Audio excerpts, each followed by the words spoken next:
What's going on, Los Angeles, LAFB fam, Bruin Nation? How we doing?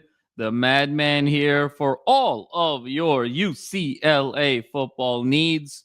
And wanted to sort of jump in here solo for this particular beginning of the week to talk a little bit about not just the aftermath of the Northwestern game, but some interesting phenomena moving forward. And obviously, we'll have Thriller, and we're very excited about getting Wayne on this week to really get his thoughts on the state of the program moving forward. But wanted to jump on here to just talk about kind of next steps with this team in this season. So obviously, Bruins fall short to Northwestern 17-14.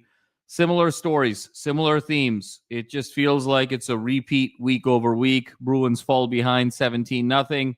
Make it 17-3 at the half, have sort of a valiant comeback over two straight possessions, but then again, with an opportunity to take the lead late, two chances, and ultimately offensive line play, penalties, lack of discipline, lack of being able to go the length of the field, bites the Bruins again, and now here we are sitting at ourselves at 0-4. And so I don't want to belabor the situation in terms of what's going on the field. Very similar story to what we saw against UNLV, down 23-0. This is now 4 consecutive games where the team just hasn't been able to get out of the gates with any sort of a momentum. But I think at this point, the mentality has to shift, right? There's a realism in terms of this season, sitting at 0-4. The UNLV, New Mexico, Northwestern stretch in the schedule was the soft part of the schedule. And now moving forward, you're getting into the crux of Big Ten play, and you're looking at a situation where UCLA is going to be essentially a double-digit underdog in every game the rest of the way. And so very real possibility that this season goes 0-12. Perhaps there's a break at some point. You catch a team maybe taking things not as seriously on an emotional low. These are 18 to 22-year-olds where you can kind of clip them perhaps at home, maybe Maryland at home, maybe even Nebraska at home to get to 1-11. And I think at this point, it would be a minor miracle for this team to get to 2-10. So we're staring at an 0-12 season, and we just have to face that reality on the field. I don't think there's any point belaboring it. I don't think there's any point trying to dissect it and pick at the scabs. It is where it is. And as a program, this is a total rebuild. And I've mentioned it, that this is a 2-year rebuild. It's not just about 2025, but it's also going to be a total rebuild in 2026, particularly when you think about the loss of personnel. And you got to believe both Nico and Madman Iamaleava are going to be exploring their options in the offseason here, given their marketability has taken a huge hit, but Nico's talent is undeniable. And you have to believe that someone is going to take a chance on Nico, and he may want a fresh opportunity. So there's a very real possibility of both the Iamaleavas leaving UCLA. I think there's a possibility of Quasi Gilmer leaving UCLA and looking at other opportunities as well, particularly if he continues to kind of stack good performances here, ups his nil value, and potentially could be that missing wide receiver piece for a team that is on the cusp of winning a championship or on the cusp of really true deep contention in terms of the college football playoff. You look at Gary Smith III, you look at Keanu Williams, both of those guys are seniors. You look at John Vaughns, he's a senior. And then you look at Keyshawn Bennett on the edge, he's a senior. And then you talk about Key Lawrence in his last year of eligibility. And then on the offensive side of the ball, you're looking at Unije, you're looking at DiGiorgio, and you're looking at Cortland Ford, all seniors. So when you look at that landscape of the folks that are departing, next year's roster, no matter who the coach is, it's going to have to be a patchwork group where you're really plucking guys out of the transfer portal. So again, Bruin fans, we have to think of this as a 2-year rebuild. But I think what was interesting about this particular game against Northwestern is something that Tim Skipper said in terms of the strategy for this game, where he said, look, we saw some things on film where we really wanted to try and exploit Nico Iamaleava's running ability, and we found some gaps in the defense to be able to do so. And yet again, Nico led the team in rushing. We're 4 games into the season. He is still the leading rusher by a significant amount. And that's not a recipe for success necessarily. He had that 132-yard run to set up that second field goal to make the game 17-6. And then when the Bruins got the ball back, that really nice 29-yard deep ball to Quasi Gilmer, starting a nice little balance of run and throw on the road to that particular big play. But outside of that, again, it was an absolute slog for the Bruins against Northwestern. But I thought that triggered a very interesting conversation for us to talk about here. And that is, are Tim Skipper's incentives aligned with the incentives of UCLA football? And what I mean by that is, Tim Skipper, obviously in an interim capacity, you're not going to set up the type of football search committee that UCLA has just done with Bob Myers, with Adam Peters, with the folks that they have in terms of that committee, in terms of Casey Wasserman and Eric Kendricks, and ultimately make a decision on Tim Skipper being your permanent coach. It's just not going to happen. The optics don't suffice it. The politics don't suffice it. The public outcry doesn't suffice it. And so Tim Skipper is essentially on now an 8-game audition here to essentially look for his next coaching job. And he was the interim head coach in parts of 2023 as well as parts of 2024 with Fresno State, had a 7-7 record. Now he's going to put a 9-game body of work together here at UCLA. So he's going to be the head coach for 23 games.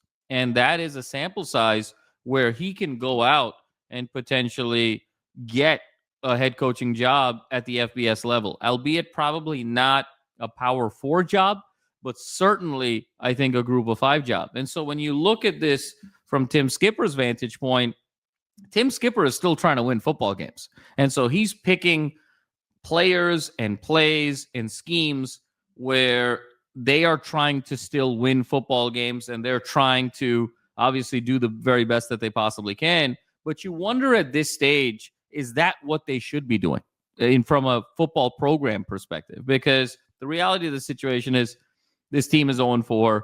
It's going to be 0-5 against Penn State. You still have a road trip to Ohio State. You still have a road trip to Indiana.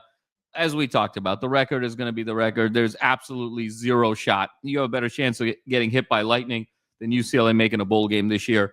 And quite frankly, anything beyond a win is going to be sort of a stretch. And so Skipper is still sort of looking at this as, how do I play Nico? How do I run with him? How do I sort of exemplify his skills? How do I leverage a Quasi Gilmer? How do I make sure Isaiah Chisholm and John Vaughns are in the right spots defensively? But is that what we need moving forward, considering everything that I mentioned about these players? Are some of these guys going to go? And so is there a world here where the better opportunity for UCLA football from a longer-term perspective is to really just think of these next 2 months as an extended training camp? And at what point do you maybe give Luke Duncan a couple of starts at quarterback?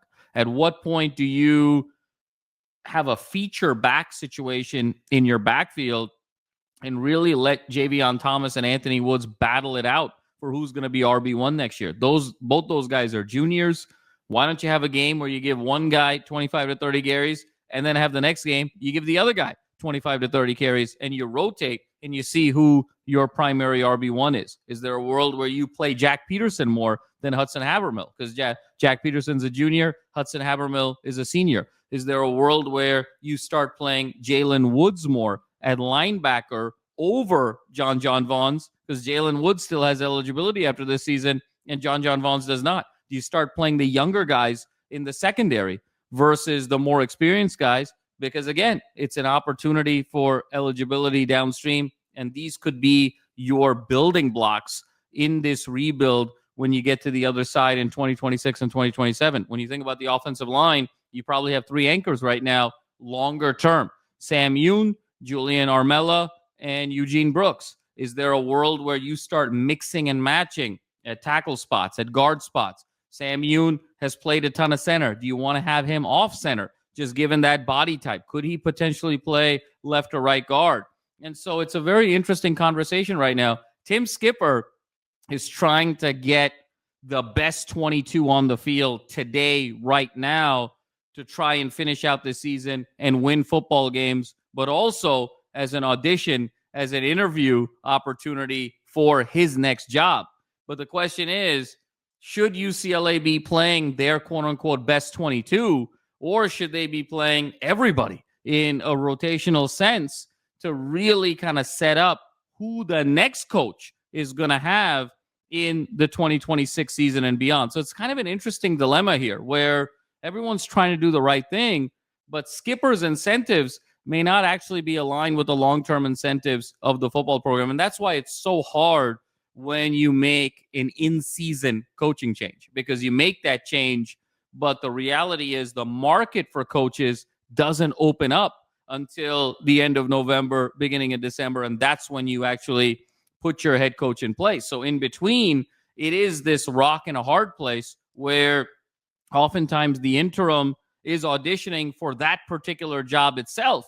And in that case, it works. But here it's very clear. Tim Skipper is not a viable candidate for UCLA's head coaching position moving forward, just given the circumstances and the ecosystem around this football program that led to the dismissal of DeShaun Foster. So you've got this hired gun coming in that's going to sort of approach it from the perspective of giving him the best opportunity moving forward. But is that the best opportunity for the football program moving forward? So just something interesting to look out for in the weeks to come, where in terms of the decisions that Tim Skipper may or may not make. And so folks, wanted to just sort of jump on here and provide those thoughts. We obviously got Penn State coming up this week. Wayne will be on with Thriller and I to really talk more holistically about the larger sense of the program. Obviously, we're going to be covering each game for you.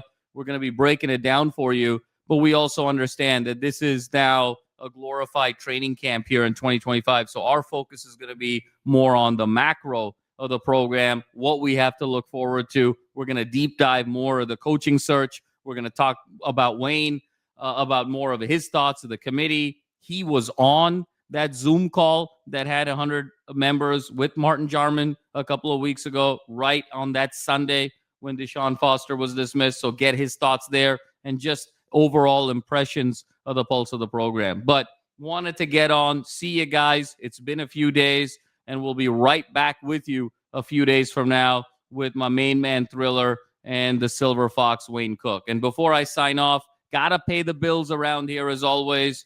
You see that Sleeper app ad on the bottom. Really leverage that promo code UCLA LAFB. You get a $100 match bonus on your first $100 of betting. And so here's a little secret of the Sleeper app. It's more than just a platform for season-long fantasy leagues. This year, millions of users enjoyed playing fantasy sports on Sleeper, but the app offers so much more. You got live stats, you got a news feed, and you got that real-time chat where you're engaging with other users about individual plays and performances during the NFL and NBA seasons. So download the #1 sports app today and experience it for yourself, and let them know that the guys from the LAFB network sent you, and really hit that promo code of UCLA LAFB. And so fans, we'll be back together in a few days. Madman Thriller always got your back when it comes to UCLA. Please hit that like and subscribe button as we continue to grow this community. We're not going anywhere. We're sticking with these beloved Bruins of ours, these mighty, gutty little Bruins. Hey, we're there for the good times. We're there for the bad times. We're there for the ups. We're there for the downs. We're not going anywhere. And not only are we not going anywhere, but we're going to continue to double down on our coverage, not just for football, but we're really going to be gearing up very seriously about basketball this season and have you covered end-to-end with Mick Cronin and the whole basketball team. So stay with us. We love you guys. As always, times are tough, but we'll get through it. Be loud, be proud, be passionate Bruins. And like I always say, fours up forever.